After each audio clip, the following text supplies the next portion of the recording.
welcome! It's BigJackFilms here. Welcome to the first video in the 85 years of King Kong celebration here on our channel. I am your host, Jack Buchanan, and I figured we'd start pretty damn good this time.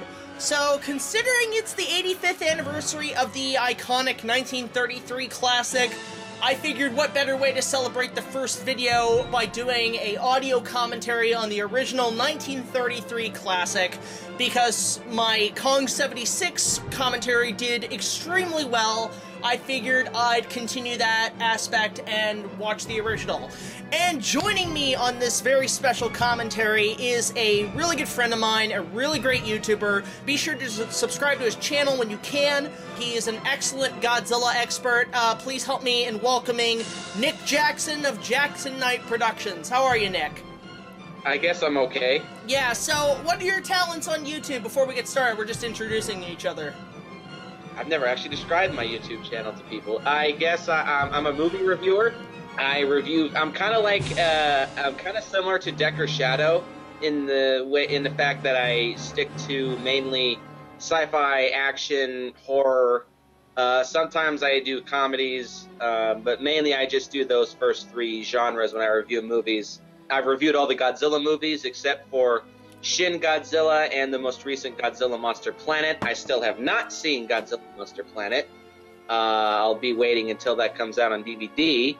Alright, so the way we're going to get started is for those tuning in for this commentary, please put in your King Kong 1933 DVD or Blu Ray of the film. You want it tuned up to where it's past the overture, where the screen is black, and it's going to fade to the RKO logo. So just bear in mind, that's where you want to start off. If you're at the overture, you're going to be completely lost and wonder where the fuck are we, because this overture title is taking forever. But that was common back in 33 for films. That was common back in those days when they would have an overture for an old movie to get people in their seats. It was kind of like an opera house. So anyway, without further ado, let's get started. Everybody on my mark, we're going to count to 5 on this one, and we're going to play this kick-ass movie. It's one of my favorite films of all time, next to 76. So, on my mark, in 5, 4, 3, 2, 1, play. So, of course, we have Whatever happened to RK? RKO... I went basically bankrupt or something, or they stopped being a movie studio, and eventually the rights went to Ted Turner, and then eventually they went to Warner Brothers. So RKO is basically Warner Brothers now. I think the last film they actually did do, that I know of, is Disney's remake of Mighty Joe Young. They helped do that film with Disney. You gotta love these opening credits. I love these they're just so stylish. It's like a film noir almost. You got Marion C. Cooper and Ernest Schoedsack, the directors. They were the real-life Indiana Jones. They went on a lot of adventures and fought in both world wars. And they just went to these unexplored places and made films. And that's what the original film is mostly about. It's mostly based on these guys' real-life events, as well as Cooper's inspiration reading Paul Duchalou's Equatorial Africa, and reading about the fascination of, like, gorillas in the wild when they were just discovered, and that kind of led to the origins of Kong. You got Max Steiner doing the iconic score. You know, he was pretty much the John Williams of the 1930s, I think. He was the John Williams of that period. He went on to do other classic films, even Casablanca. He ended up doing the score for that as well. And I love it. They don't even acknowledge that Kong is a fact. He's actually a character in this movie. This proverb was actually, I believe, created by Cooper. It wasn't in any sort of book or anything like that. It was just made for the film, and it eventually led to the Peter Jackson film when Jack Black made his speech on Broadway. One of his best scenes in the film. And then we opened to an actual shot of New York City back in the 30s. This was at the time when the Great... I was going to ask if that's miniature or not. No, that was an actual shot. Ernest Schoedsack went out to the docks in New York to film, basically, bits that he can insert into the film. And I believe this is also on a stage. What a great Looks like one. What a great first line. Say, is this the moving picture ship?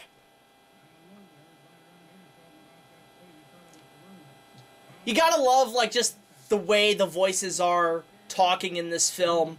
Just mostly just like, nah, I'm gonna make a major motion picture, see? You just imagine them with the big cigars and shit. Yes, they talk very, very New York-ish. Yeah. You've got Weston, who, even this, you know what, even all the characters in this movie are incredibly memorable to me, even the Dock Watcher, but even Weston. He's only in the beginning of the film, but he's so memorable to me. I just love this character. The only character who's not really memorable to me is, honestly, Andero and Jack Driscoll.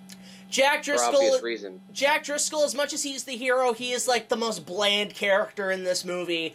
Here's the star of the film, Robert Goddamn Armstrong, as Carl Denham, based on Cooper himself. It was based solely on Cooper. There's a big surprise. And you got Frank Reacher as Captain Englehorn of the Venture. Now, interesting enough, this is interesting, I don't know if you know this, Nick, but the gas bomb props, Peter Jackson owns a lot of those gas bombs that were left from the film. He owns, like, the legit props. He owns a lot of props from the original. That doesn't surprise me. Jackson is a big King Kong fan. I love how, like, I mean, I don't know if captains' cabins look like this, but this is just very, it looks very household to me. It doesn't look like a ship's captain's quarters. I have no idea. And there's... Oh, you'd be surprised. There's even setups of the guns in the background. You can see the guns locked down, so you know something's up. You know they're planning to go somewhere dangerous. Why does the inside of the Nautilus from the 54 20,000 Leagues Under the Sea come to mind when I see this set? I don't know. I've never seen 20,000 Leagues. There's an opening night for my show. God. You're shit. Oh man, you'd love it. You would love it. Only the 1954 version. All I know, it's the same guy who made the Squid, made the Sharks and Jaws. Squid looks better. Yeah. But yeah, it's what I love about this film, the original especially, it's just the fact that the script is so well put together, and you just like the first half of this movie is just building up the tension of what is Kong, like what is all this, where are they going? You have no idea, and it remains a mystery. Sadly, films aren't like that nowadays. You don't get to see what the mystery is. It's all have to be revealed in the fucking trailers nowadays. Now, well, even regardless of the trailers, I still feel like Kong Skull Island did a good job of building up the tension. I had just this dialogue in the first bit. I pretty much know bit for bit now. Like, the last time I watched the original was actually on TCM, Turner Classic Movies. Actually, hell, that's the only time I watch it now, because I've seen this movie so many frickin' times, up there with 76, it's like, it's the only time I can really watch it again is on TCM. Well, I'm unlike you. I've only seen this movie a handful of times, to be perfectly honest. That's the thing about me, is that I am much more of a Godzilla fan than I am a Kong fan. In fact, of all the King Kong movies out there, except for King Kong Lives, that is one that I still to this day have not seen. I've seen the original King Kong from beginning to end maybe about 5 times. I love this line coming up. I love this line here. Where are you going? I'm going out and get a girl for my picture, even if I have to marry one. Oh, I love that line so much. Lie till you die. That's basically me every time I look for girls in my movies. It's hard. It's very difficult. Now, this is obviously I wouldn't have female characters in my films. This is obviously in the back lot in Los Angeles, but I think on the RKO Pathé, I'm not too sure. But, like, the exterior shot that you saw of Times Square, that was legit New York, where Schoedsack went and shot a lot of the exterior stuff. Again, this was at the time of the Great Depression, at the bottom, actually, when it was just, like, it was the lowest low at the time. And it was, yeah. I can't imagine, even today, if we went through another depression, we wouldn't last very long. Now, this Most scene, likely. Now, classic Kong scene right here where Fay Wray picks up the apple. It's interesting because I noticed this. At Confrontation, the old ride at Universal Studios Florida, in the exterior of the ride, like on the area where like you enter, there is an apple stand that was there. And I just thought that was a nice touch to to this film. Down a battalion!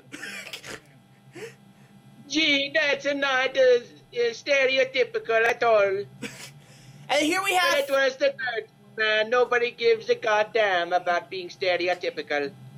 And here's the iconic Fay Wray. If you guys don't know, Fay Wray is actually Canadian. For any people living here in Canada. She was from Alberta, Canada. And if you go watch my remake, I actually do explain that Ann Darrow is from Alberta. But she came in really early on in the Hollywood business. She was already a big star when this film came out. She had starred in the original House of Wax, or the original one that the remake House of Wax was based on. Yeah. What? Mysteries of the Wax Museum. That's yeah, that was the film she was in. She was already a huge star because of it, and she became the Scream Queen next to the likes of what's her name, Jamie Lee Curtis from Halloween. She also got labeled the Scream Queen. See, I always think like Fay Wray is the Golden Age Scream Queen, whereas Jamie Lee Curtis is the Silver Scream Queen. That's kind of how I see it nowadays. And I think it's hard to choose which one's the Bronze Scream Queen. I don't know which would go for that. Actually, I think I'd label Jamie Lee Curtis as the Bronze Scream Queen. Bronze was in the 70s. Silver was the 50s and 60s. Probably Janet Leigh then, her mother. Possibility. So this scene... The only other movie that I know that Fay Wray was in, aside from Wax Museum and this, was, I think it was called Dr. X for 1932. Either 32 or 33. But it was, I think James Rolfe reviewed it one year for Monster Madness, and it was, I think, either the very first or one of the very first horror films to be in color. Now, Fay Wray, her character, Ann Darrow, is actually also based on Ernest Schoedsack's wife, Ruth Rose, which at the time, so basically the three leads are based on the three that were inspired by this film. Carl was based on Marion C. Cooper, Jack Driscoll was based on Ernest Schoedsack, and Fay Wray, and Darrow was based on Ruth Rose. And what happened was they were writing the script at the time, and the first draft was done by British novelist Edgar Wallace under the title of The Beast. But before he could do a second draft, Wallace died of pneumonia, and then it was taken over to James Creelman, who did a second draft. But the final draft was actually done by Ruth Rose, who Cooper said to basically give the film a much more realistic and more of a lighter tone. So she based it a lot on Cooper and Schoedsack's adventures when they went to Africa and shot films like Chang and Grass at the time. Wow, what a way to introduce your two love interests by having the man smack her in the face accidentally. It was the 30s, all right. You got this classic dialogue. This scene was also recreated in Jackson's remake. Yes, in all of its cringiness glory. Yeah, well, there's a deleted scene in Peter Jackson's Kong when, like, even Jack Driscoll writing Carl's script is just like, oh, Carl, this is so cheesy.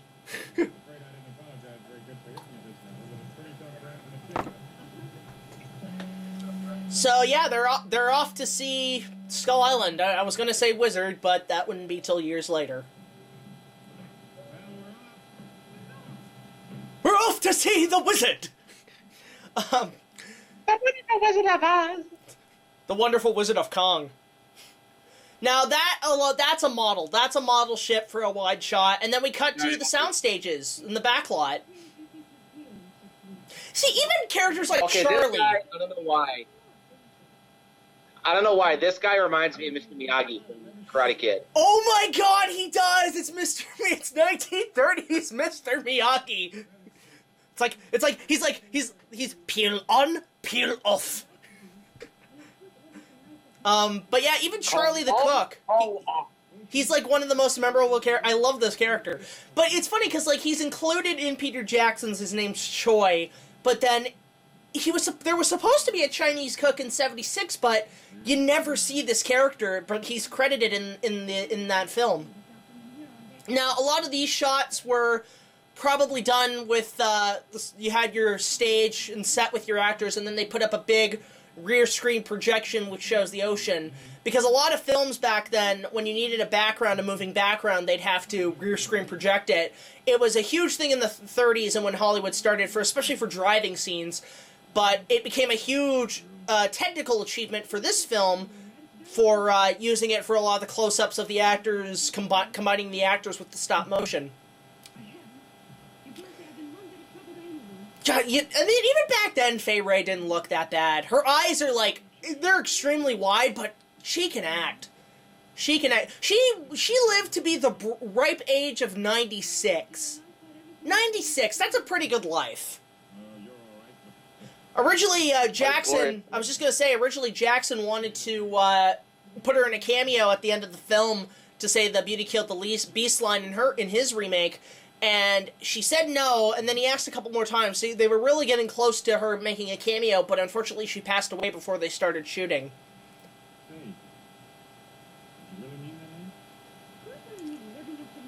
It happens. That happens. Okay, that's funny. See, now I want to see an animal remake, but, like, Skipper actually is a lamb. Bah! See, I never understood I get the monkey's sort of supposed to be symbolism, but, like, what's the point of that character?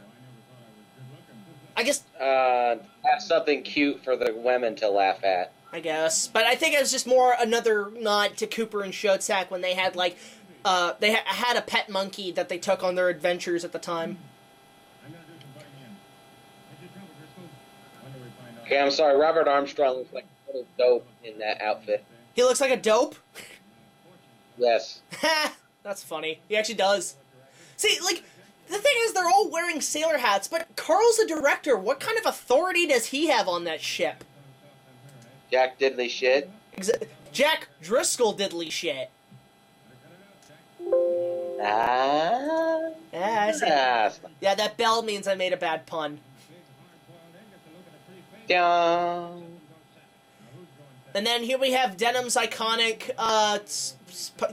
there's a lot of poetry in this film in terms of the Beauty and the Beast angle, which is what Cooper originally wanted at the time. He had all these ideas of, like, a giant gorilla and, you know, fighting dragons and fighting dinosaurs and stuff like that, but he wanted to include this Beauty and the Beast concept. Now, the Beauty and the Beast genre was only known for the classic story, Beauty and the Beast, but this was the first film that really took that theme, that story and that theme and brought it to a different take, brought a different take to the story.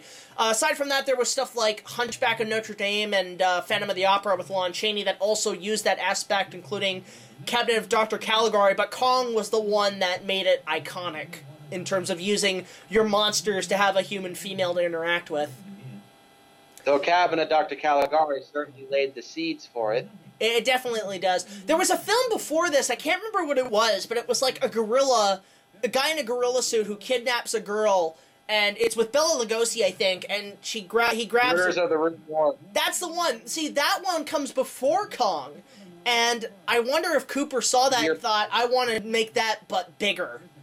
Because it has all the original aspects of Kong. It has, like, the gorilla taking a girl and putting him up a large building. It's got all that. That was one of the major influences.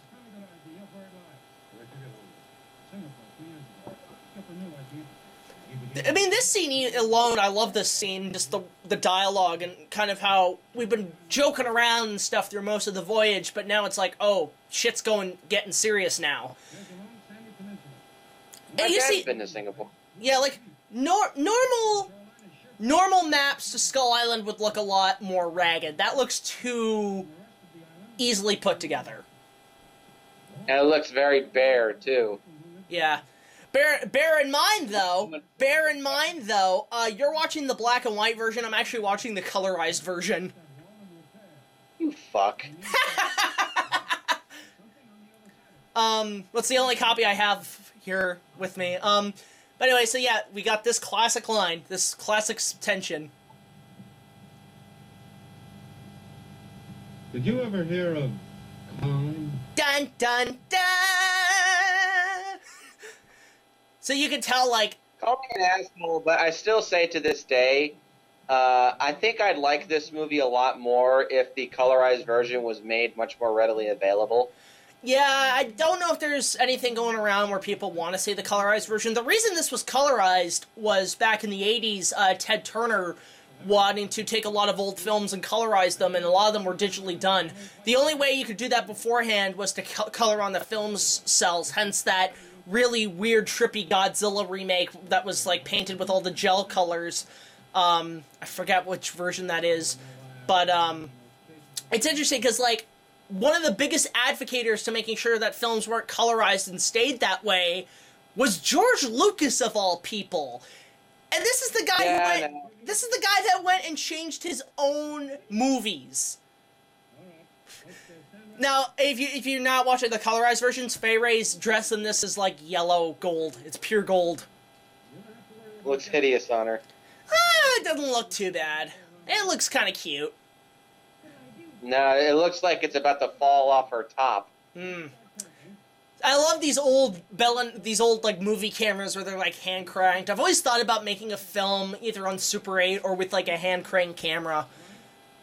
Because this is back then there was no motorized automatic ones. You had to do it all hand crank. Jack Black in the documentaries for the film said that he had to do a lot of camera training, and at the time he said, you know, it's 3 turns a second for a proper speed, because if you go too fast, the image goes in slow motion. If you move too slow, it looks like Babe Ruth running around the bases at the speed of light. Now, this speech of Carl here, just of him talking about the Rhino, is actually based on a lot of real-life stuff that Cooper went through. Like, he would take pictures of, like, tigers in India and basically have the camera right next to it, and the cameraman would be scared shitless, but Cooper had a rifle just in case anything went sour. But that was the times back then. So we have we have Fay Wray's first scream coming up. This is the scream that has been used in a lot of films. And I think she actually came in and did her own recording, and they've just recycled them since. Even in Son of Kong, a lot of Carl's girlfriend's screams are actually just Fay Wray's scream.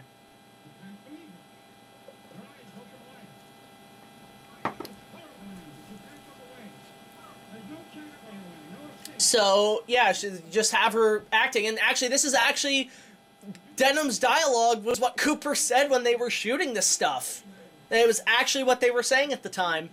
And they just said, okay, yeah, Robert, come just dub this over. Hold my hand, honey. I love that. I love that. Like, she screams, and then he's like, what do you think she's really going to see? Now, here we go. There's the Venture. That is a model ship on Fog Machine. Pure model. And those are all wooden dolls on the ship. That's a creepy shot. Ain't gonna lie. Yeah, and funny enough, it's like, the music only 20 minutes in has now come back in. We had our intro music, but throughout the rest of it, there was no music, and now we're back to it. So it just shows, like, okay, now we're getting into some real shit.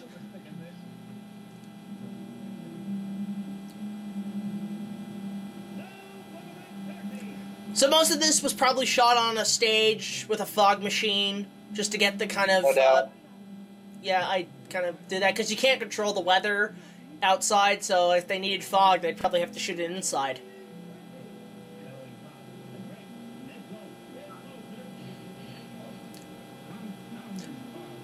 Back then, this type of fog was oil instead of water, and apparently it's got a really... Then you got the drums of Skull Island kicking in.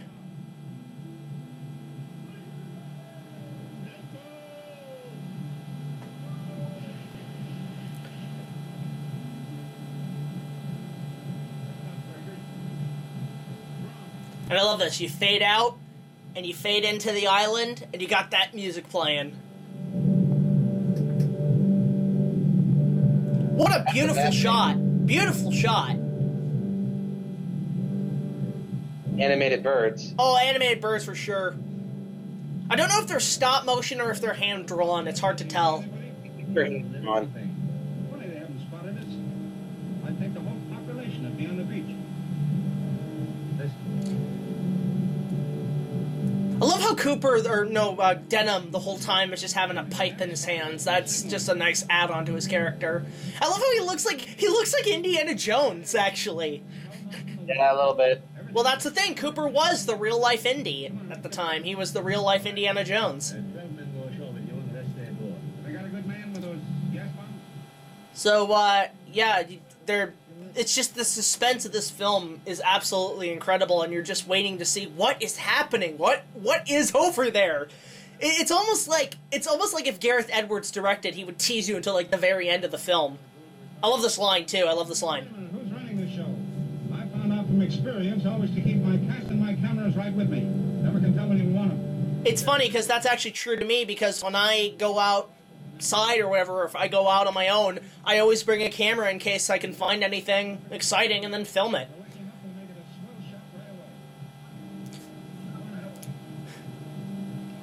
So it's almost like you feel like Denham wants to give Anne to Kong just to make the scene look good. Like she's willing to risk everybody's necks just to get a good shot. That's filmmaking. That is raw guerrilla filmmaking at its finest. And no pun intended, but yeah. Now this shot here... Oh, go ahead. It's not exactly a good thing, if you ask me.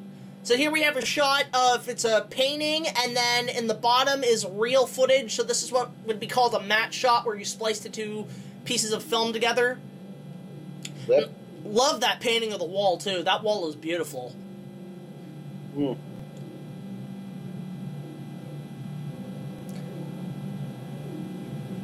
And then these were shot on the beaches of California, nearby the sets at RKO.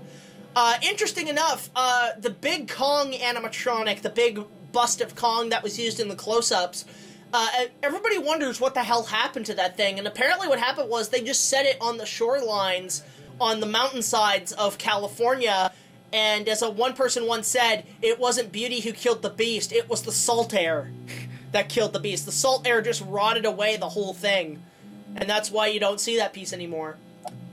Now, all this was shot in the back lot at RKO, Pathé, and that wall, eventually, everybody wonders what happened to that. It burnt down in Gone with the Wind. They used it in Gone with the Wind to basically, as a mansion, when the mansion caught fire, and they just used the wall as a way to say, hey, let's just use that as a piece in a one shot. Cheap asses. I love how back then movies were called pictures. It's like, oh, what a picture! This is going to be a great motion picture! Cue your Joe Pesci voice. Oh, Joe Pesci as Carl Denham would be the funniest goddamn thing in the world. The whole time... Pump your own... Yeah, the whole time he's trying to make a film, and he's like, Okay. I want you over here, and I want you over here, okay? I want you over here. And you know what? They fuck you with the wide lenses. They fuck you with the wide lenses. You hear me? So, back on topic, we got Max Steiner's iconic score kicking up now. I love this piece of music, the Jungle Dance.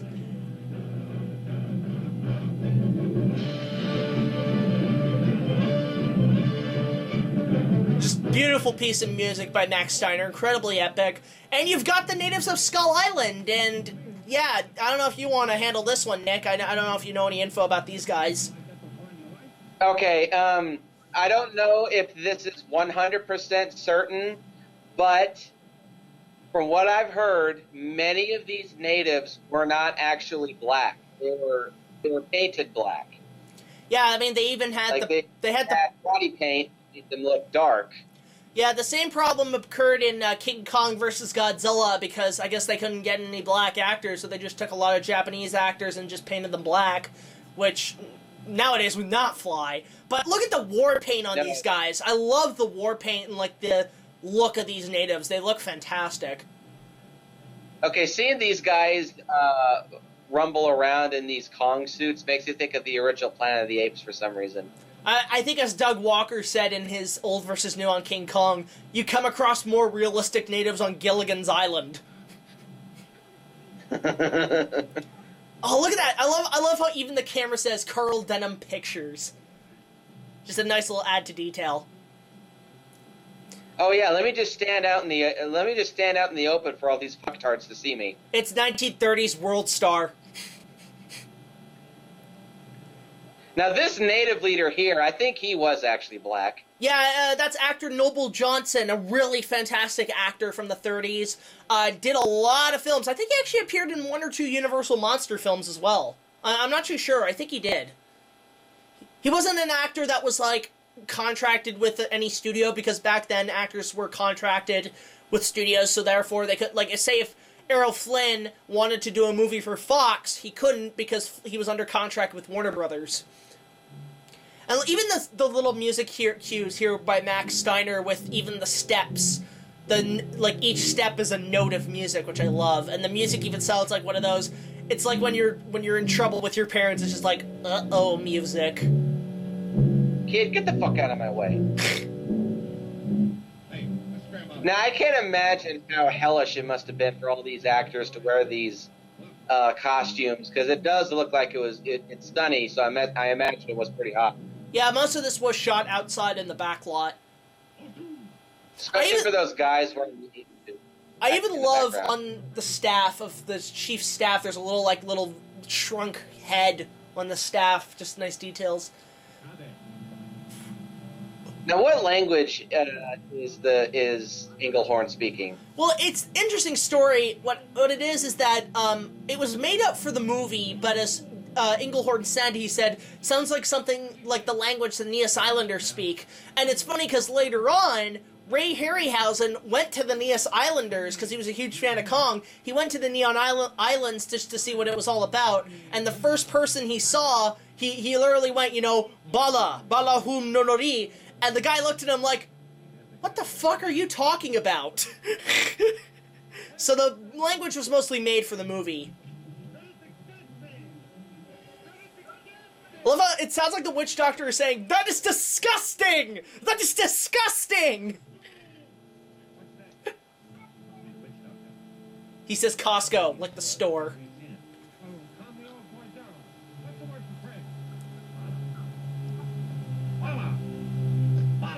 Well, in Elvish, it is melon. Funny enough, one of Jackson's original choices to play Denham for his remake was actually Ian McKellen. That would have been awesome. Yeah, he sees Kong, and he's filming, you shall not pass! You shall only action!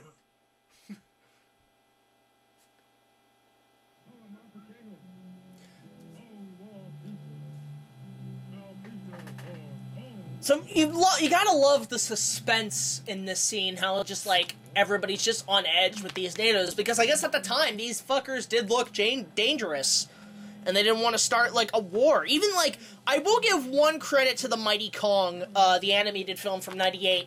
They do explain the tensions between the tribes and the crew, how they don't want to start a war with each other, and I will give them major credits for bringing that up in that version.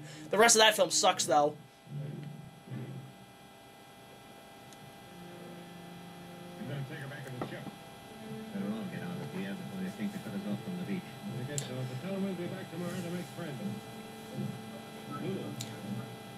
So you have, them just heading off back to the ship. Tensions are high.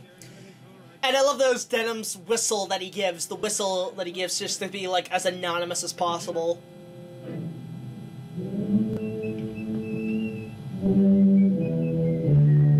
It's like, yep, I'm not doing anything. I love that. Just the whistle. I think maybe that was improvised by Robert. I'm not too sure. And now we're back to the miniature ship, as it's at night, and we have this classic scene. This scene where Jack confesses his love to Anne. And all of its cringy glory. Oh, I'll admit some of the dialogue is really cringy, but again, 1930s, that was the common dialogue back then. You know what? Whatever happened to Bruce Cabot? I have no idea. Because he was just, I think he started off as like just a hobo on the streets, and then he got a job at a restaurant or as a waiter, and then some guy at RKO said, "Here, you look like a dashing hero. You can come with me. I'll give you a contract and I'll give you a job." And I guess that's how he got the role. Only it was that easy in real life. Well, nowadays, like, imagine, like, again, 1990s, when Jackson was working on it, one of the original choices he had for Jack Driscoll was Bruce Campbell, who looks exactly like Bruce Cabot. Yeah, but I couldn't have taken the film seriously if Bruce Campbell was in that movie. I'm sorry. I love this. Like, Jack's just like, "Oh, hey, I guess I do love you." Right? And it's like, "I've only known you for like a few days, but unless a giant gorilla comes away and steals you away, I think you're the one."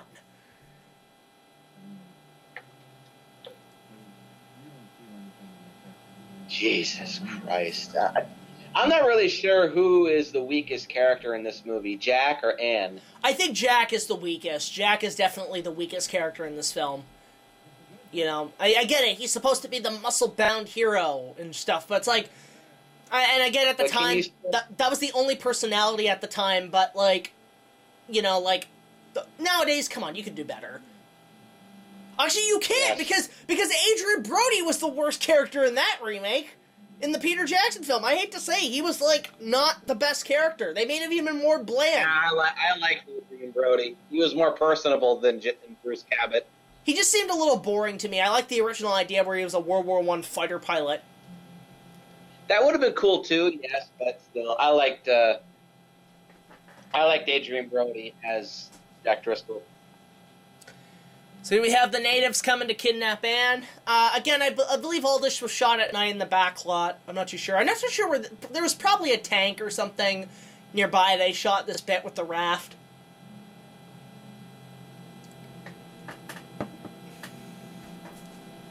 These guys must not know the definition of the word no. And then you have this iconic calling moment where the necklace is left as the only clue to where she went. Who's this guy sleeping on my job? What the hell? Are the natives like that stealth? Yeah.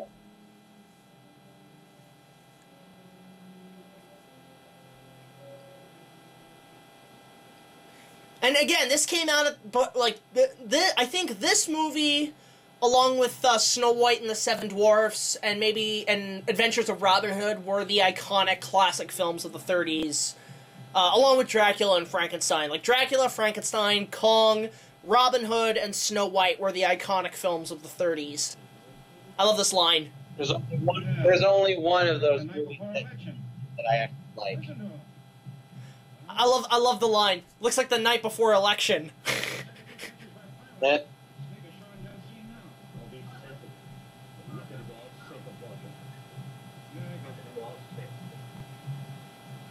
So I love the anonymous music that's played over the dialogue, or played over the scene, where he's just like, you know she's gone, there's something bad's happening, but you're just like, come on, guys, look around, she's not here.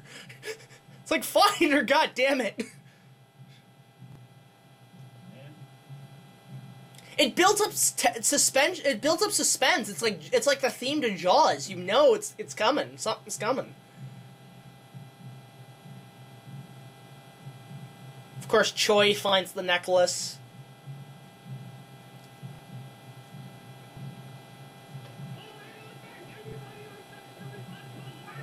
Oh, now you wake up! Now you wake up!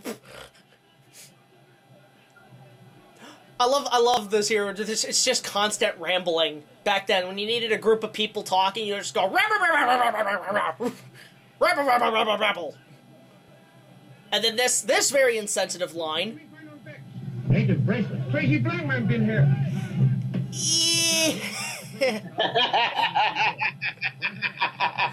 Yeah, that line has not held up at all.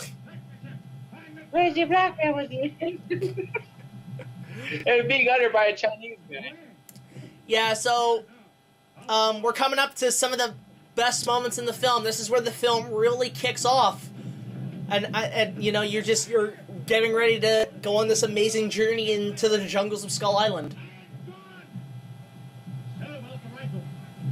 You know what? Captain Eaglehorn is probably the best character, one of the better characters in this movie, because he's just like, he's like a gentle giant, but when shit gets down, he's like, alright, let's go, boys, come on, let's go. Yeah, definitely next to Carl Denham, he's probably my favorite character in the film. And funny enough, they came back for the sequel, Son of Kong. They took the two best characters from the first film. I actually think Eaglehorn is better in Son of Kong, because he has a lot more to do. And then yes, I know that blast. So we have the celebration where the sacrifice scene. This is an iconic Kong moment, all shot at night in the back lot with torches. I can only imagine everybody being super careful with all the skirts and everything. They're afraid they're going to catch fire. Apparently in the 76 remake, when they did this scene, some of the natives extras were actually doing drugs, and some of them actually ended up going out into the streets and causing chaos. Okay. Yeah, so, again, this wall, I love, like, this wall was used in other films, like King of Kings and other films before becoming iconic in King Kong.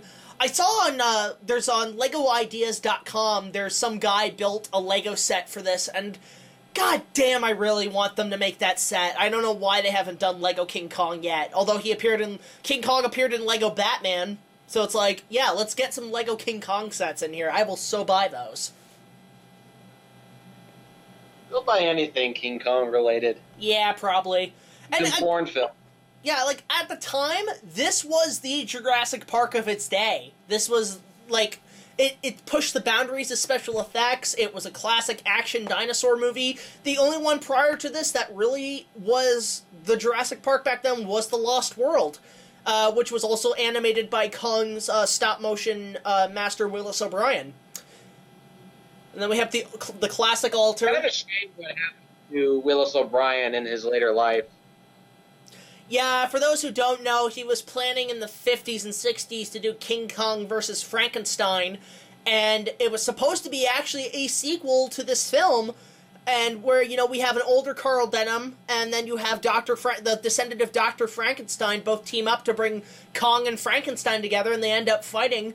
But unfortunately, the script got passed to Toho, and they made Kong versus Godzilla, and when Willis O'Brien heard that, he died of a broken heart.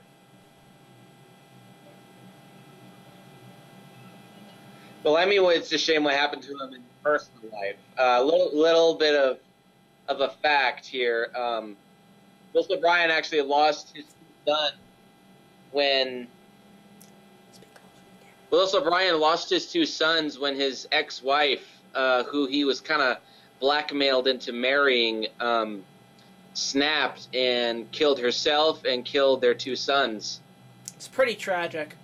Now, why would they build a door... A lot of people ask, why would they build a door large enough for Kong to get through?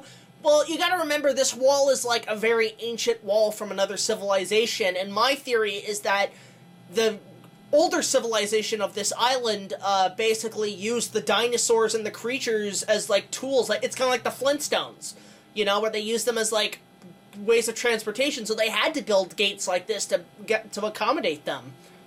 Although, funny, in the original draft for Son of Kong, Denham and the crew were supposed to come across the abandoned wall, and there were supposed to be dinosaurs and stuff roaming the village and just kind of causing havoc of what was remained there. Now, this shot here with the natives was actually shot on the roof. They filmed the natives on the roof, and they matted the wall in later on. Love the big gong. Gong! Bang the gong for King Kong. So here we go. Bang the grong, bring a krong.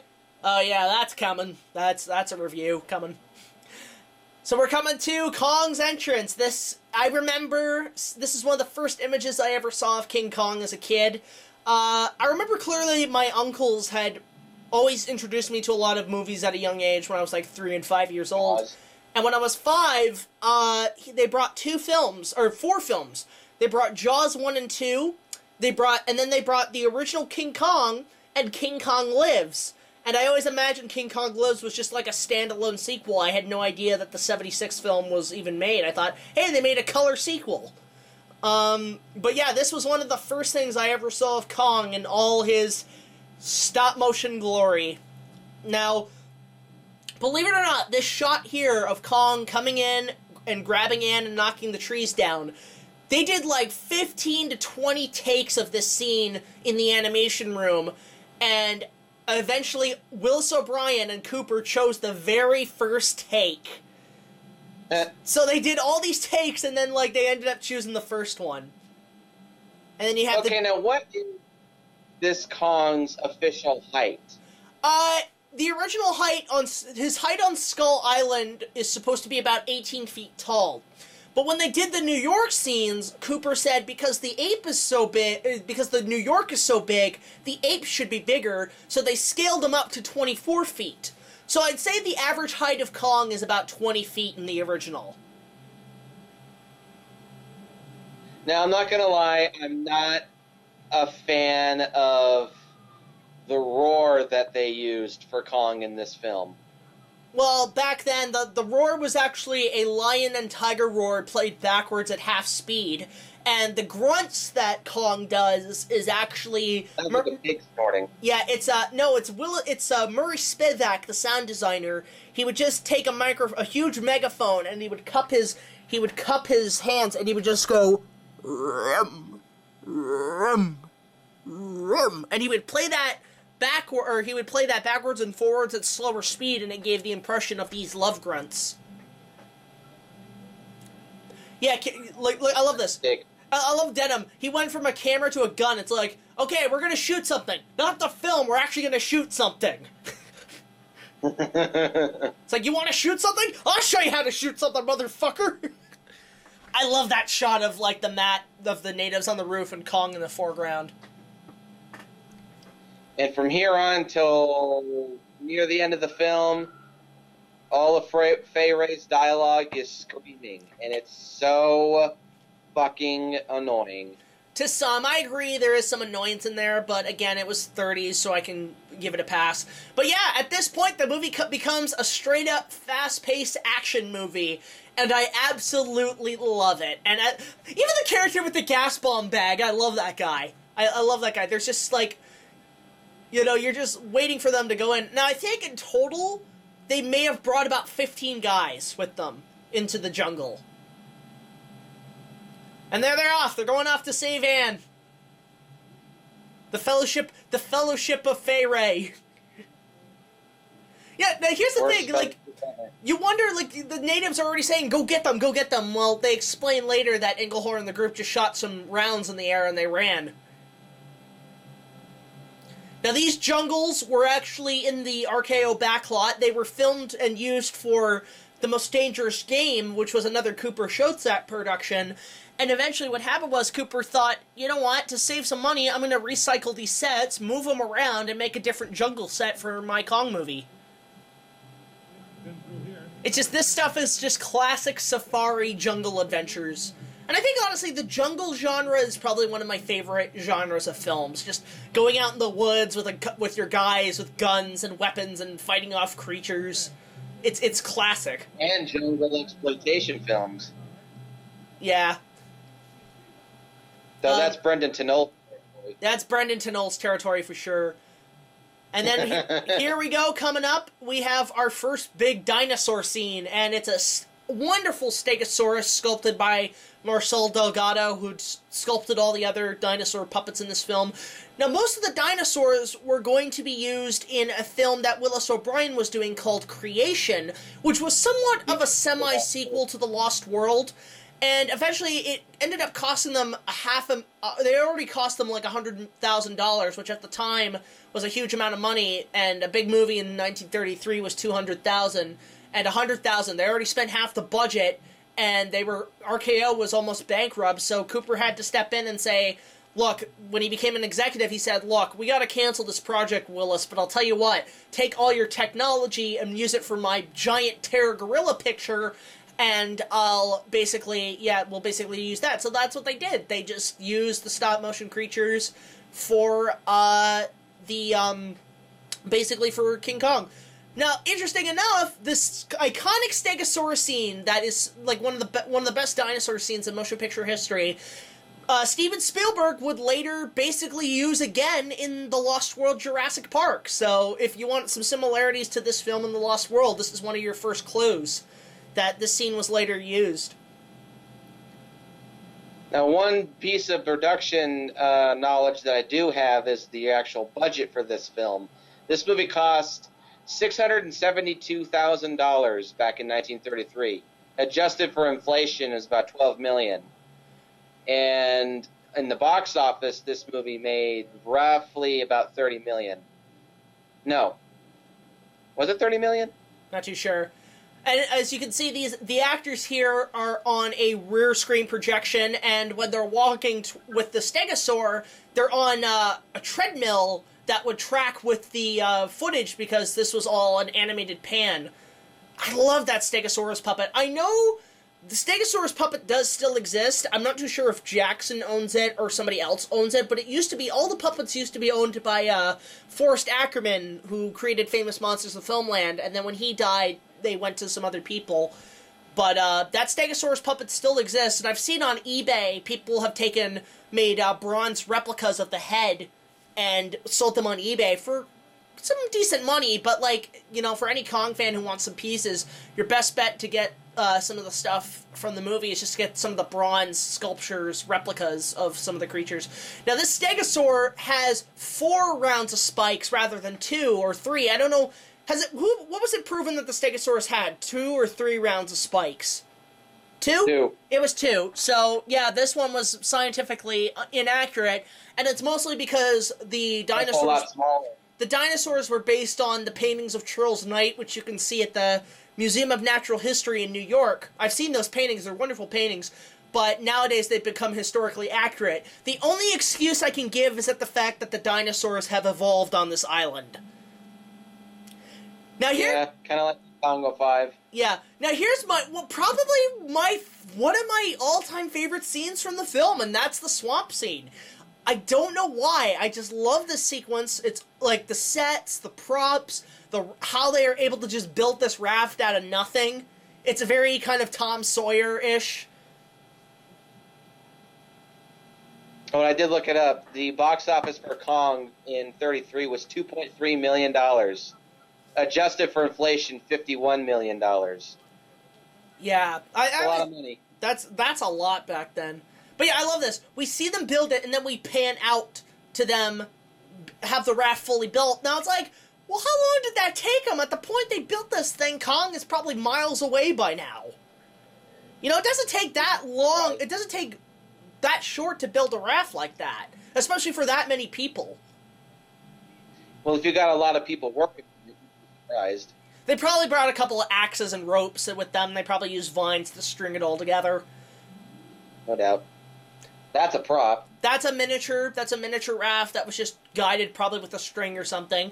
Now, the actors here are on a soundstage filled with fog, and then the dinosaur was probably projected behind them. Or actually, it was blue screen that they used. This is a animatronic Brontosaurus, a miniature animatronic, not a full size. They couldn't get it back then, but it was basically it was a mechanical model that would go on the water, and they would pull a string from the model and it would raise the head up. So it's kind of like a hydraulics almost, but with like little wires and stuff like that. Now this is what I'm talking about. The shots here were mostly done on blue screen and then matted with the Brontosaurus puppet. Now, I'm not going to lie, this is actually a flaw that I have with this. Why did they use a Brontosaurus? Probably because at the time, scientists had said that Brontosauruses lived in swamps, but I don't know if that's been adequate. It's been pretty much proven that they really don't. Brontosaurs were not swimmers. And you know, it's funny because I guess this was the inspiration for the Loch Ness Monster too. Nessie was based on this creature. Now again, wired puppet with loose wooden jointed dolls that he would put in his mouth. Now notice, he never eats the sailors, he just bites into them where he kills them, because my theory is he's just defending his territory, he's not eating them. He's just biting into them and throwing them away to basically kill them.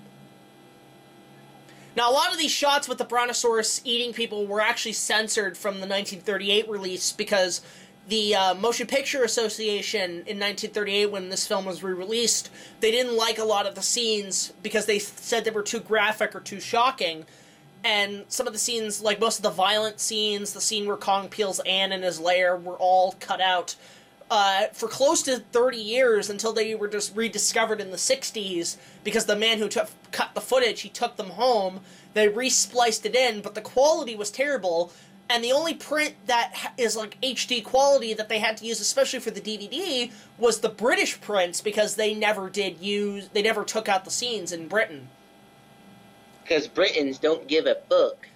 So now you have stop-motion Brontosaurus, which looks great. That thing apparently, even that still exists today. And apparently it's a huge model. It's about a 3-foot model that they used for this scene to animate. So I can only imagine Willis O'Brien having to animate that big damn busty thing and just having to animate it one frame at a time for how huge it was.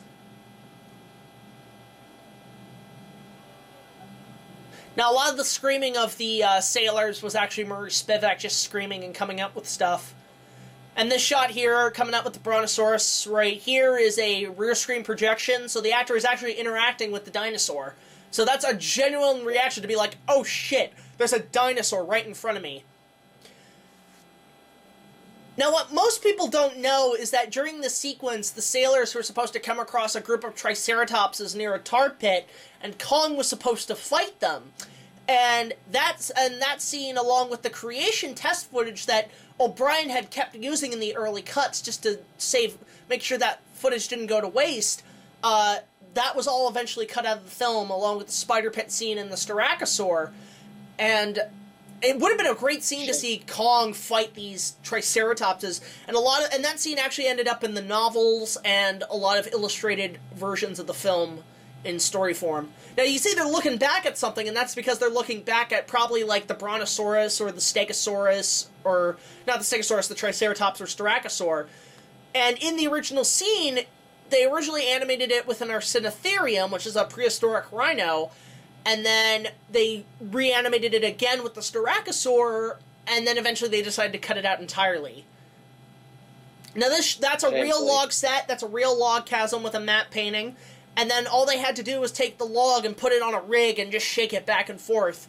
And this is an iconic Kong scene. I love this whole scene of him just shaking the guys off the log. And most of this, like basically from the swamp scene to the end of the T-Rex fight, all this was the original test reel. And it's, as you see in the film, there's no changes, there was no re-edits. This was all the test reel that Cooper did to show the executives he wants to make this film, and this test reel got the executives at RKO to basically say, yeah, go ahead, we'll give you a couple $1,000, $100,000 to make this movie.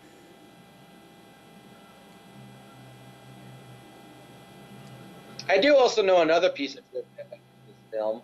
It was re-released in 1952, and apparently that release was extremely successful to the point where its box office was it eclipsed the original 33 release. Goes to show. I love that shot of Kong snarling close up. That's beautiful. That's pure Willis O'Brien's, some of his best animation right there. When they make Kong snarl, it's actually just a wire on the armature with latex around it, so it was easier to animate. I'm not gonna lie, Kong kind of looks very chimpanzee-esque in some shots in this film. Well, he was pitched as a giant terror gorilla, but I like to think that the original Kong is like a gorilla-chimp hybrid. You know, if I were to imagine what a gorilla and chimp hybrid creature would be, it would probably look like King Kong. So, and then you have this iconic scene where he's trying to grab Jack in the lair. Most of the wide shots, Jack is on a miniature projection, and then in close up, it's Bruce Cabot with a knife going against the animatronic hand. I even love this. Like, you even love like how Kong's like he gets cut and he's like, it's like, I got a boo boo. Now, these have officially been... I kind of could do without this scene. Well, this has officially been confirmed as a skull crawler. It's officially been confirmed that is a skull crawler. Really? Yep, because in Kong Skull Island, they based the skull crawlers on that one creature.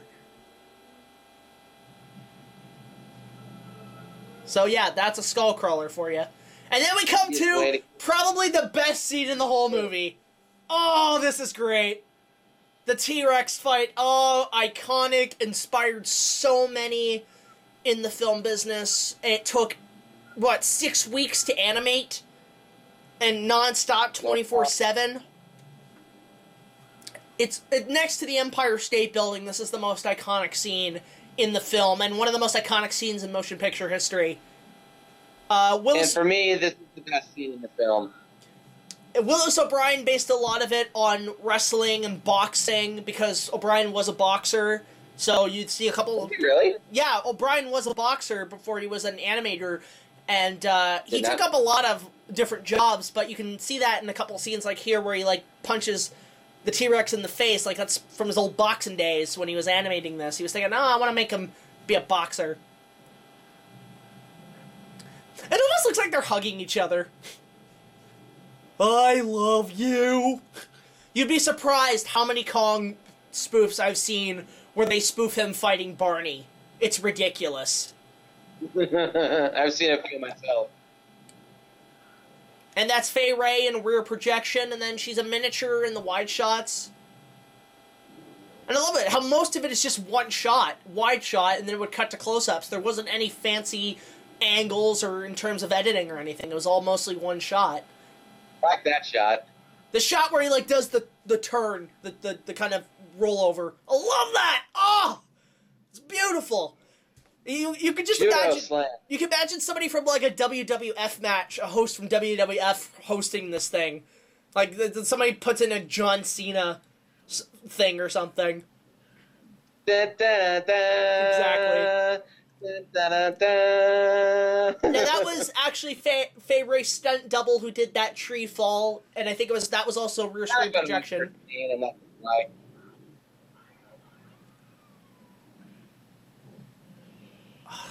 There's nothing to say about the scene. It's pure fucking awesome. I've seen better monster fights, honestly. No, this is one of the best monster fights, one of the best dinosaur scenes I've ever seen in a film. He's even biting his eye. He's biting his, like, eyebrow. I love that little detail. Like, it's pure animalistic behavior. One of the best finishing moves. That, in my opinion, they perfect in Kong 5. Yeah, one of the best finishing moves ever. Love this. Oh, it's so disturbing.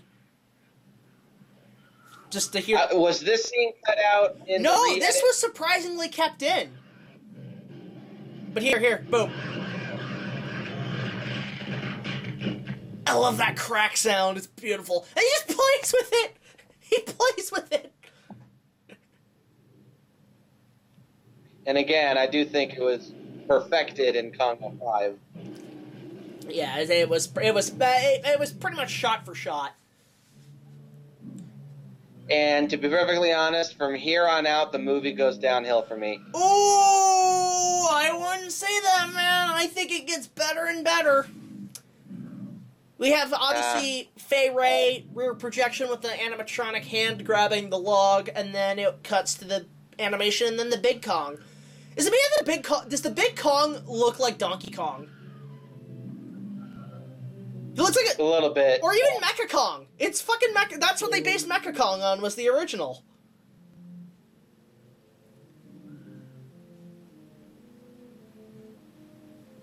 Then you have Jack's stunt double, obviously climbing that thing.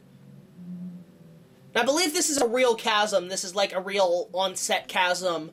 They didn't try to cheat it with like different shots or whatever, but like you have a painted background, real sets, and a chasm on both sides, because again, most of this was built for The Most Dangerous Game. Think we're safe now? There are only 2 of us left alive to save that girl. I love the continuity too, how like all their clothes are ragged up and torn. That's a great piece of detail. Someone's got to stay on his trail while it's hot. Maybe I'll get a chance to sneak her away, but if I don't, I'll figure some way to signal you where he's taking her. You also notice from this point on, there are no other dinosaurs around. That's gotta be some pure luck right there.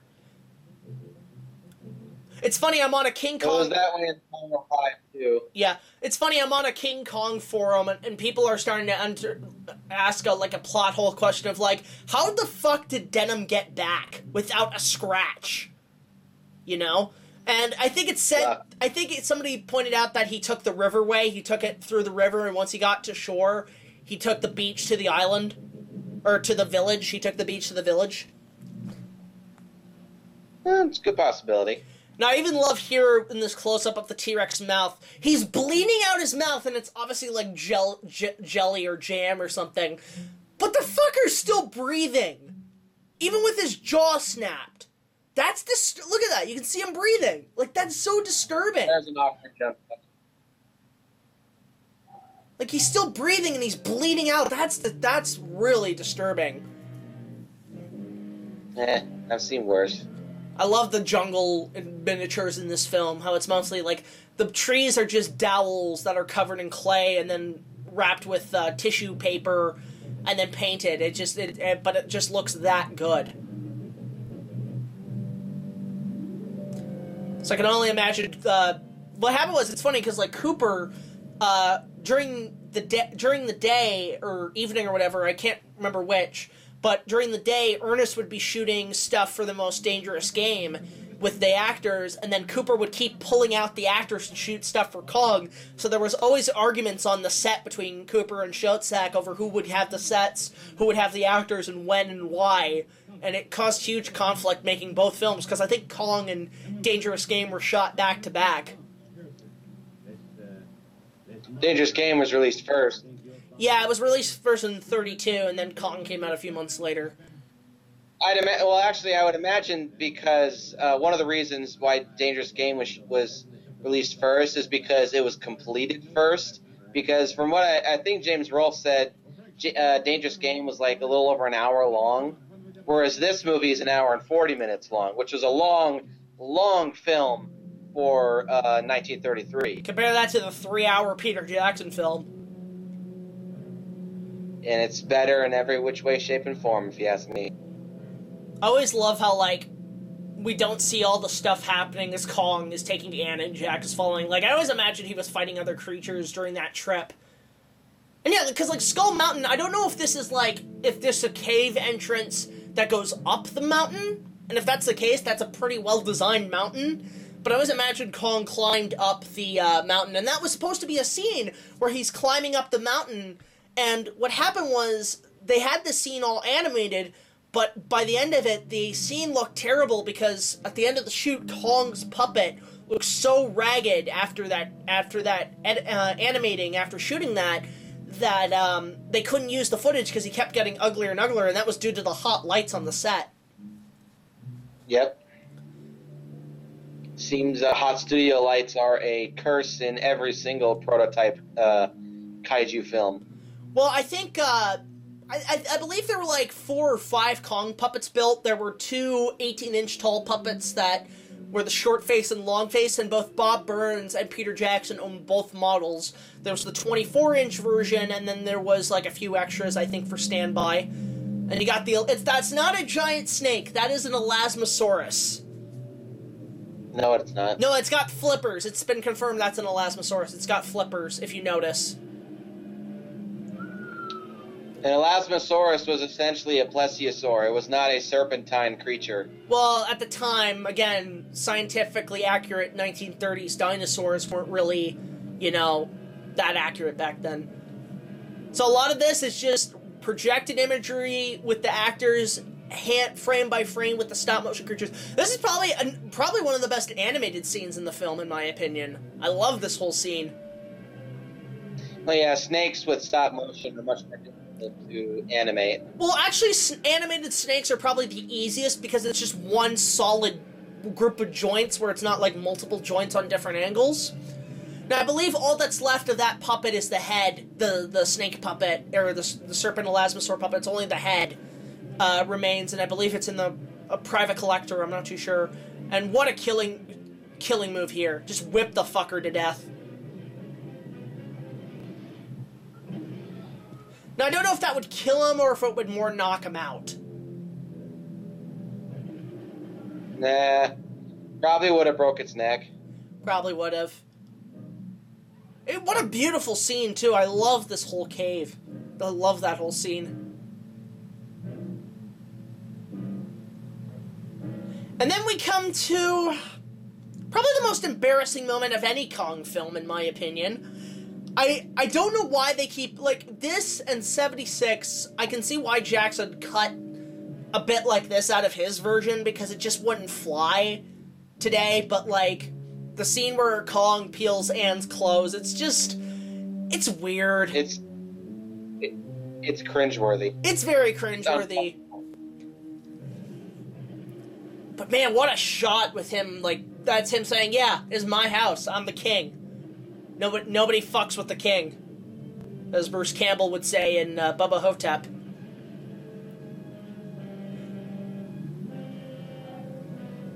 Sorry, but King Kong is not king of the monsters.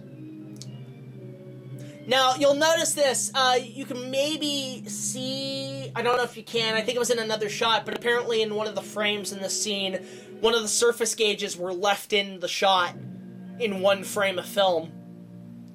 Now, this is the one scene that was actually completely cut out for 30 years because the censors thought at the time peeling his clothes, they considered that a partial rape, and sniffing her clothes was not in good taste at the time, so it was cut out for 30 years, and then when it was restored back into the film in the 60s, it was advertised as, like, the uncensored version, and this was the one scene that everybody was excited to see, apparently, which, ugh.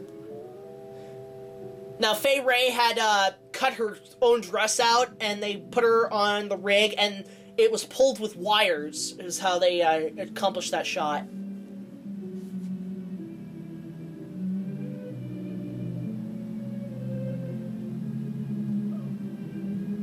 I'm sorry, she can't act worth a shit. Oh, I wouldn't say that here. You're gonna get believe me, watch, this commentary is gonna get a lot of hate mail coming my way on my channel. Sorry, but I'm sorry, she just... It's 1930s acting. You can just let it go. It's 1930s acting. That was the style back then. I love the look that Kong gives to the camera, like, yep. Oh, yeah. And snips his fingers. Ladies and gentlemen, Jack Driscoll, the Chris Hansen of the 1930s. What are you doing? What are you doing, Kong? Oh, shit. Although in this case, I think Kong would just step on him. I love the detail, even like the Jack Driscoll projection there. That's not a bad shot.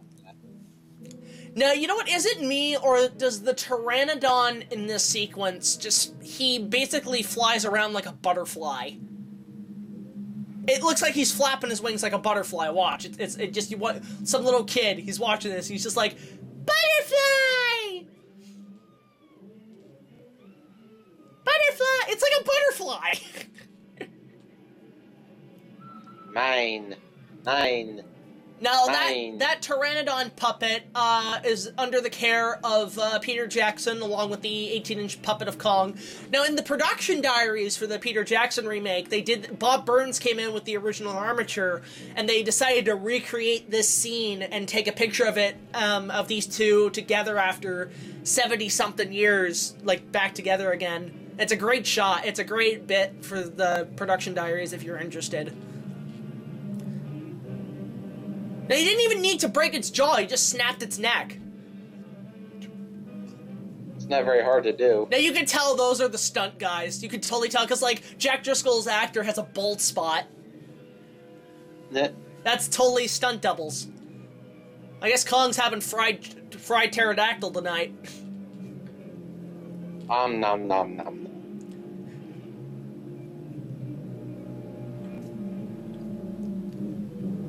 Where's my bitch?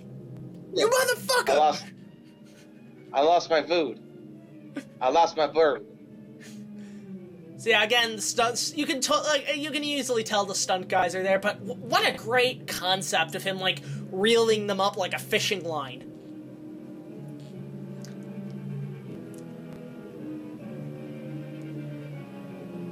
It's like, it's called, as Van Halen would say, you might as well jump.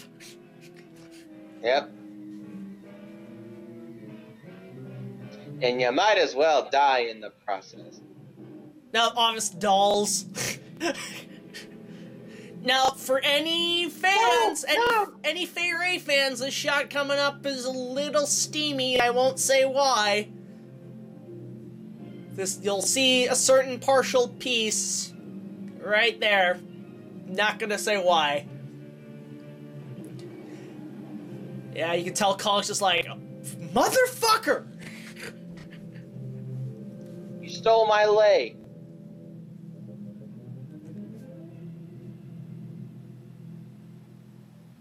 What do we translate to? I'm bored. Can we get some McDonald's?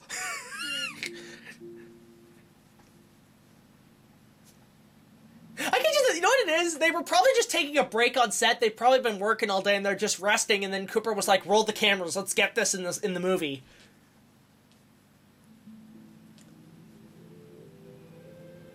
Great pan up, and then I love this shot where they're just like running through the jungle and it's panning back.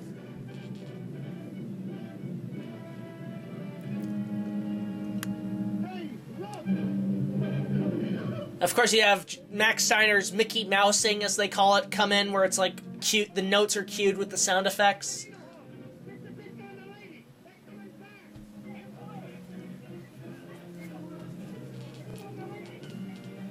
Imagine some sailors in the background are like, it's like, there, Charlie, give me $20. I bet you they'd live.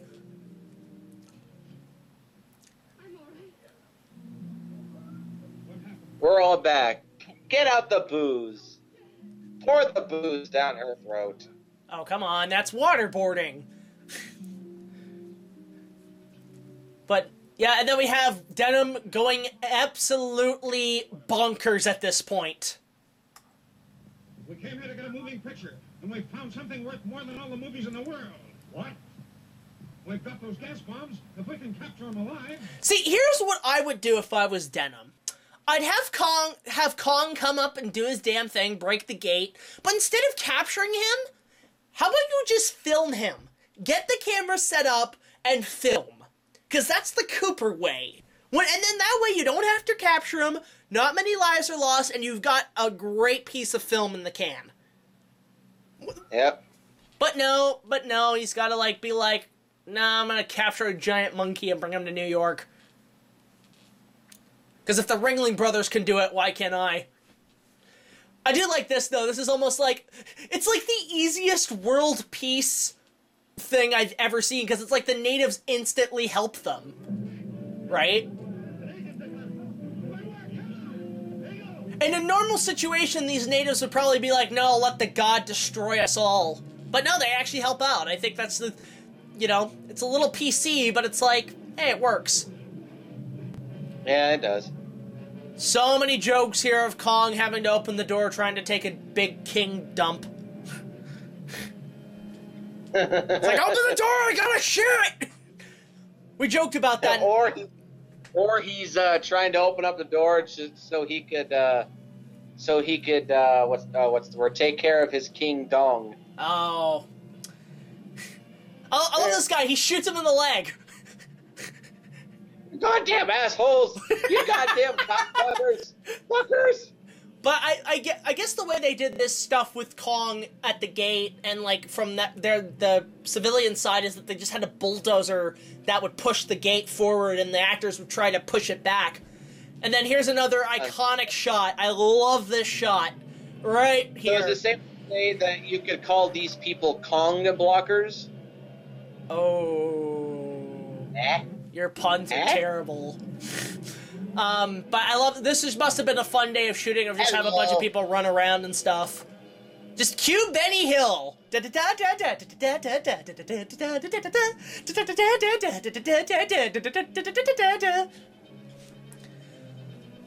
why is everybody running? Let's have a party. I mean, this is my first time coming in. All right, fine. Fuck you then. I'm just gonna break your fucking house.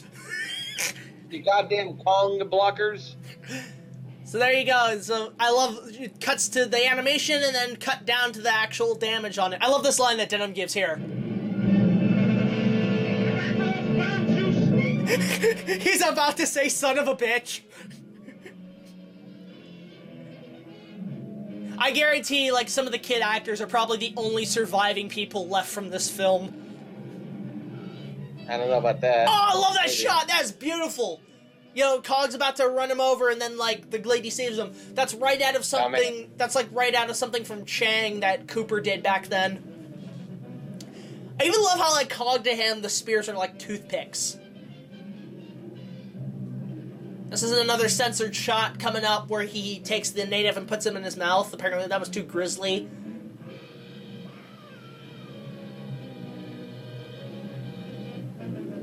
How fun must have that been to be in that thing's mouth for a day? Guy probably got a free lunch. Nom nom nom nom. You know, in these scenes, he looks like the Cookie Monster. Give me cookies! Where's Arnold Schwarzenegger? Put that cookie down! Now! I want to see a redub of this movie, but he's dubbed by Arnold. I eat you now! And when he opens up the door, it's the Arnold line from Predator when he says, knock knock.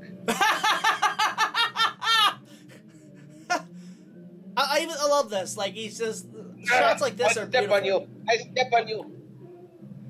That guy probably had a hell of a day, probably, you know, got a free lunch. Even the shots like that were actually too grisly, so they had to cut that out in 1938. I step on you. I step on you. Now this shot coming up of Kong stretching his arms out as they all flee is a classic publicity shot. Right there, I love it.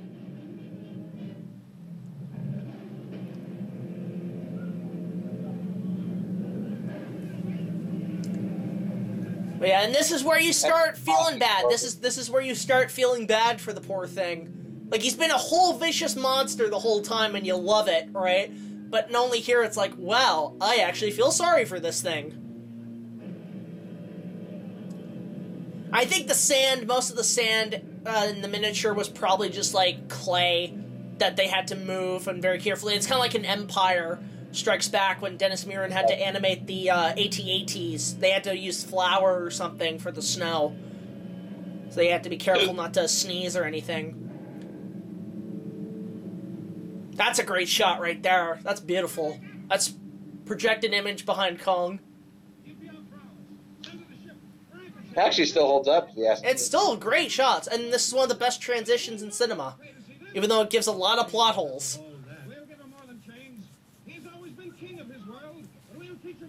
But they explained they brought him back using a raft. They made a big raft, and from what I heard, they apparently, in the canon, they said that they used a, one of the native doors as a raft to hold Kong on, and then they tied the raft onto the ship, and then shipped him over, and they just kept him with gas bombs the whole time. And from here on out, the movie really goes downhill for me. Oh, come on, dude! This is where it gets great, you know? It's like, now he's in civilization. Whenever, in any Kong film, when they get off Skull Island or Mondo Island, the movie just goes downhill for me, even in Congo 5. Dude, do you want me to get a lot of hate comments on on this video on YouTube? No, but hey, I'm not gonna be a peon, for Christ's sake. I love this. I love even this old lady. I love this whole scene. And lines like this. He makes the movie with lions and tigers and bears. Oh, isn't he just lovely? I love the line those two guys said where it's like, what is it? I think it's a gorilla. Jeez, ain't we got enough of them in New York?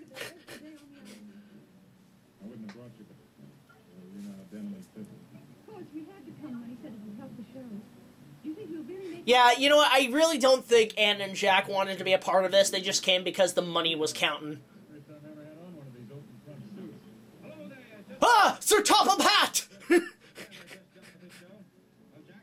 I've worn a tuxedo once in my entire life. They are not comfortable to wear.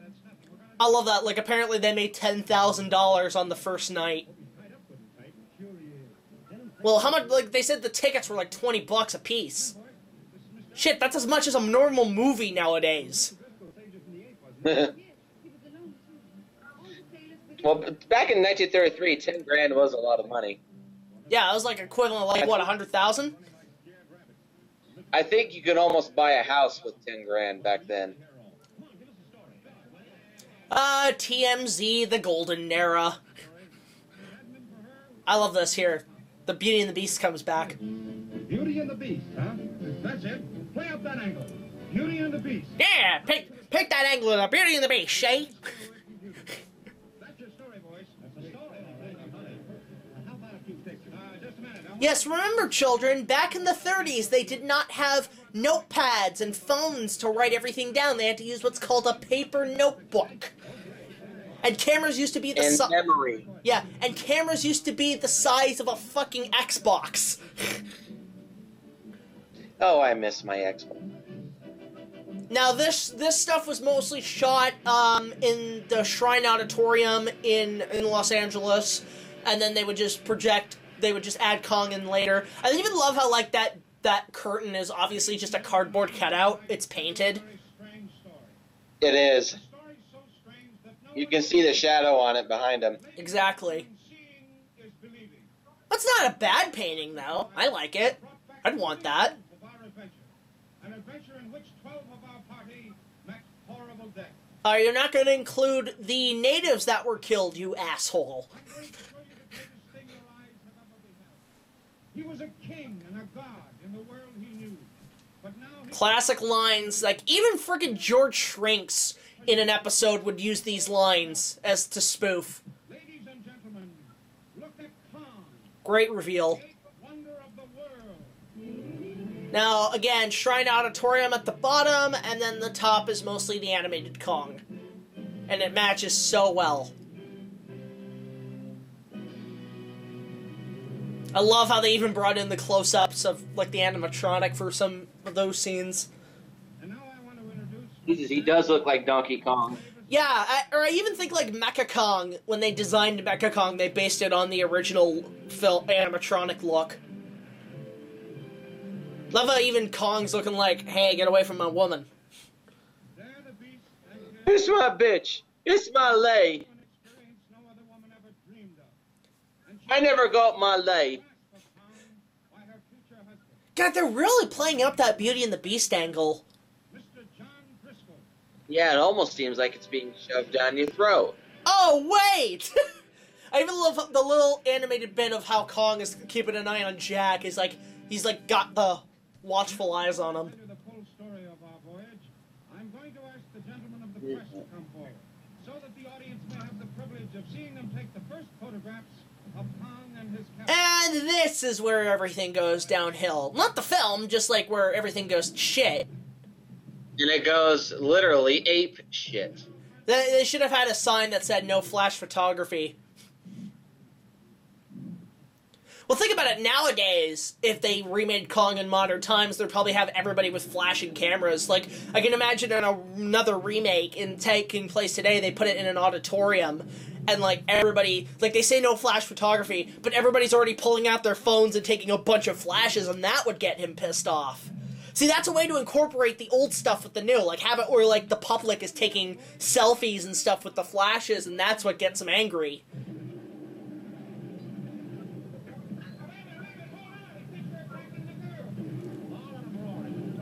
See, it's not even Denham's fault. It's the press just being like, fuck it. It'll look good. And yeah, look what you did, assholes. Oh, I love those shots of just overhead looking at Kong, so you look at it from, like, the people's perspective. And then this is just, projection, and then Kong is animated with the projection. Mm-hmm. That's a good shot.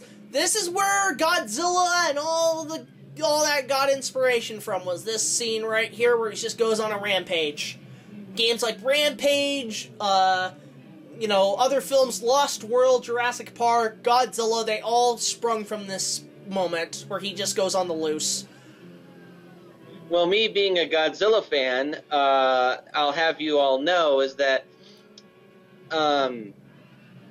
all of the original 4 co-creators of Godzilla, Tomoyuki Tanaka, Eiji Tsuburaya, Ishiro Honda, and Akira Fukube were all big fans of the original King Kong. In fact, Eiji Tsuburaya owned his own personal copy of the original King Kong. I wonder if it was the Japanese dub. That's something I've always wanted to find out, is if there's Japanese dubs of these films. I know there is probably for the Toho films, but for the original 76 and 05, let us know in the comments if there is a print of in Japanese, especially 76. This scene was also actually cut out because it was too shocking at the time, where he looks in the window and he sees the girl and he takes her, it's not her, and he falls to her death. This apparently was one of the most shocking scenes at the time. Now, believe it or not, the overhead shots of the people in the crowds, that was actually stock footage from some event that happened in New York, and they just used that for the rear screen projection.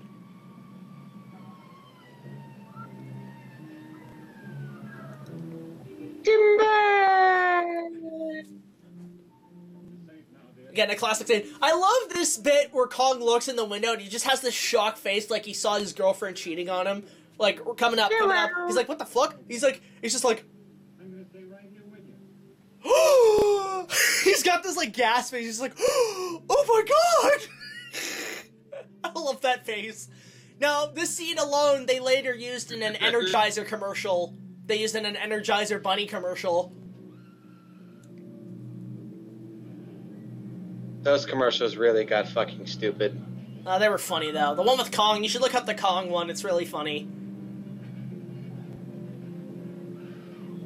There's a lot of oh my god faces in this movie. And of course, she just has to lay there screaming, you know, and not use her two things that she has called legs and run away. But no, she just has to lie there and be fucking useless. It's funny enough, what was I gonna say? Fuck, now I forgot. God damn it. Well, actually, here's what I was gonna say. I was like, if you were to abridge this film, you could instantly cut out, once he climbs up that building, you could instantly cut to the Empire State Building and you wouldn't miss a thing. If you wanted to abridge the film. Beautiful shots here. Like, I don't know if those are paintings in the background or little miniatures, but a lot of this stuff is really well animated. Honestly, Nick, I think you would appreciate this more if this was in color. I've been saying that many times. But I love this. I love this. They use shots of Fay Wray in close-up, and then they just insert it in later into the animation scenes. It's a good way of recycling footage. And being cheap. Now, originally, Kong, in the film, they were debating on which building to use to have him climb at the end, because the Empire State Building, when they were starting to make this film, didn't exist. So they originally thought of things like the Chrysler Building, and then they thought of ideas which they later used in Cue the Winged Serpent. They used the Chrysler Building, and then they decided to go with, like, I forget what building it was, but it was in Enchanted. It was the building that Susan Sarandon's dragon climbs up, and they were going to use that. And then, eventually, the Empire State Building was completed filming after King Kong started photography, and that's what they used. And this is another iconic moment from the film, the elevated train scene. They later did this in 1976, and they later incorporated this whole bit into the ride at Universal Studios. They had the whole derailed train. I love how even Max Steiner's music, he adds the chugging with the violins of the train. Now, this whole time, he's holding Fay Wray in his hands. You notice that. He doesn't move at all. I love this guy here who's just got this... The engineer, when he puts on the brakes, it looks like he's trying to hold in a fart. I love this. Here, he's just like...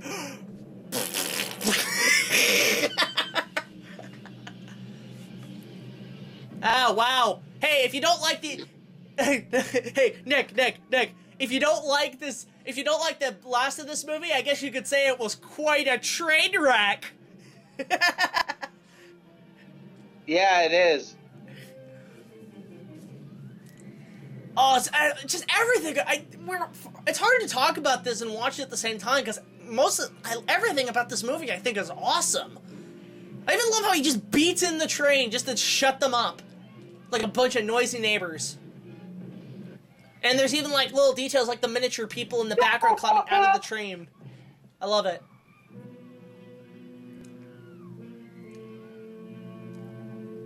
Reminds me of that scene in Mighty Joe '98 when Joe set the car alarm off. He's kept smacking on it to get it to shut up. Eventually, he has to sit and take a shit on it before it shuts up. Well, it was probably Rick Baker saying like thinking of influence of Kong when he bashed the train. It was just one of those scenes where they thought about that. Mighty Joe '98 is awesome. It's a great film. I don't know if we'll get to Mighty Joe Young in terms of a commentary for 85 Years of Kong, but if I do, I will keep you posted. I still have not seen the original Mighty Joe Young. It's a good movie. Now, interesting enough, these are real airplanes that Schoedsack shot on a day. Now, funny enough, so they had the scene all planned from the very beginning. It was one of the first ideas Cooper had, but then for some reason, Cooper and Schoedsack thought, we made him. This is a quote from Cooper and Schoedsack. They said, we made him. We should kill the son of a bitch ourselves. So they are the ones who are in the airplane. They are the pilots in the plane. In the close-ups. I'm not going to lie. This is always my biggest problem with any Kong movie. Except Kong Skull Island. Why does Kong have to die? Well, it's because of they're supposed to be sad endings. They're supposed to be faithful to the original film. It's supposed to symbolize, Beauty killed the Beast. It all sets it. The whole Beauty and the Beast concept is shown right there. And plus, it's the only time we really feel sympathy for Kong, and it's not till like the very end of the movie that we really feel bad. And then by the time we feel bad, it's too late, and the emotion kicks us even further. So that's what I love about this first film. Here's the thing, though. I don't care. Save your criticisms for when you review the film. But yeah, there's Cooper and Schoedsack. Yeah, there's Cooper and Schoedsack in the plane as the pilots. And this scene has been imitated countless times from fans to people who have parodied the film. This is the scene that is the icon of King Kong. This is the most iconic scene in the film, and probably one of the most iconic film scenes of all time. I love this scene. And I remember seeing this as a kid, and it just I was like, wow, this is awesome. Oh, you can't get enough of it. Now, real planes mixed with miniatures and stuff, it's fantastic. I can't really say much about it. Meh. Then a lot of that was, that shots like that were just a tracking shot on a cable, frame by frame. How difficult that must be to do shots exactly like this. Because you gotta move the camera and you also have to animate the puppet at the same time.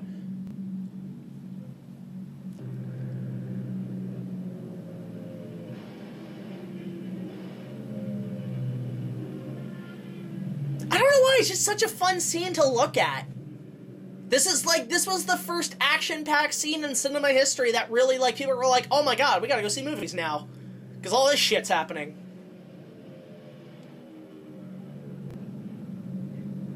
And he just thinks they're birds. He just thinks they're just little birds.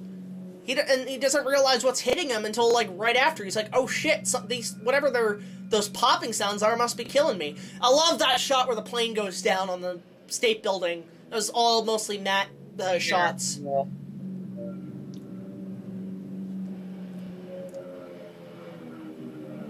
Now, I like to think here is the first time he's seen blood. First time he realizes, wait a minute, I bleed? It's the first time he the Planet of the Apes. It bleeds! It bleeds! It's the first time, I think, where he realizes he's mortal. That's what makes it even more sad, is that he's grown to be this, tyrant king of the jungles of Skull Island, and this is the first time he's like, wait, I might be mortal. I'm not gonna make it. So there, Cooper and Showtech are like, look! Now, it has miniature projection of Fay Wray, and then when he picks him up, it instantly cuts to a puppet. And now, this is what makes it so sad, is that he's saying his final goodbyes to her. He realizes, I'm not gonna make it. Might as well say, hey, I love you, girl, and then I'm gonna go down. And Max Steiner's score just hits right there.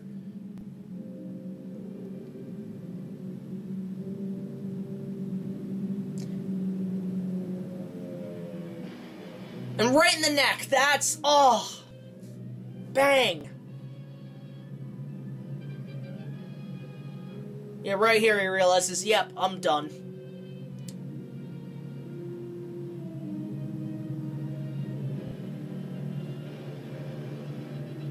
And you're just like, no, don't kill him, you assholes!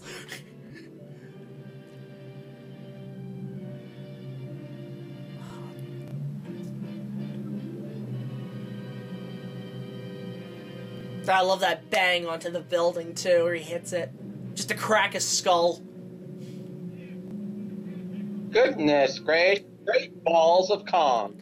Now, believe it or not, the Beauty Killed the Beast line was supposed to end on the top of the building, but Cooper thought it would have been better if we saw the body, so they reshot it where they had Venom at the bottom.